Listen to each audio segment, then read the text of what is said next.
Bienvenue dans cette nouvelle vidéo de Lexical Info. Pitié pour le Mali. N'oubliez pas de vous abonner juste en bas de cette vidéo à Lexical Info. La guerre du partage de gâteaux, pardon de positionnement, les conflits d'intérêts claniques. C'est à quoi nous assistons au Mali ces derniers temps entre les soutiens et opposants à la transition. Chacun des camps dit travailler au nom et pour le bonheur des Maliens. Est-ce vrai? Non.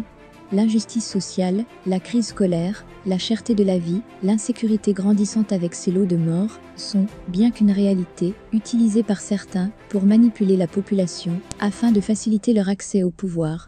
Une fois au sommet, cette même population devient la première victime de ces hommes politiques. Le manque d'union des hommes politiques au profit de leurs intérêts égoïstes continue à faire sombrer le Mali dans les ténèbres. Les difficultés contre lesquelles les Maliens doivent s'unir et travailler sont exploitées par ces politiques pour leur combat d'accession au pouvoir. Ça a été le cas sous Ibeka, et ça continue toujours, malgré que nous soyons dans une période exceptionnelle. En effet, le Mali fait face à un grand danger à cause d'un manque de compréhension entre ses fils, ceux qui le gouvernement aujourd'hui, et ceux qui envisagent le gouverner dans un futur proche. En plus de la communauté internationale, dont la CEDEAO qui exige le respect de la durée de la transition malgré les difficultés graves évoquées par les autorités transitoires, la guerre d'ego divise aussi les Maliens. Comme sous Ibeka, le Mali est encore divisé entre des pro- et anti-prolongation de la transition. On peut comprendre la communauté internationale, la CEDEAO qui, peut-être, ne sait pas trop les réalités du Mali et tient beaucoup aux engagements des dirigeants de la transition. Chose normale. On n'a pas à en vouloir à la communauté internationale concernant ses rappels au respect de la durée de la transition même, si elle est souvent sélective dans ses décisions.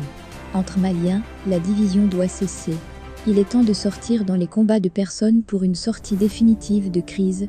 Les hommes politiques, ceux-là qui sont d'ailleurs à la base de tous les malheurs des Maliens, doivent maintenant se ressaisir et commencer à travailler, pour une fois, pour le bonheur des Maliens.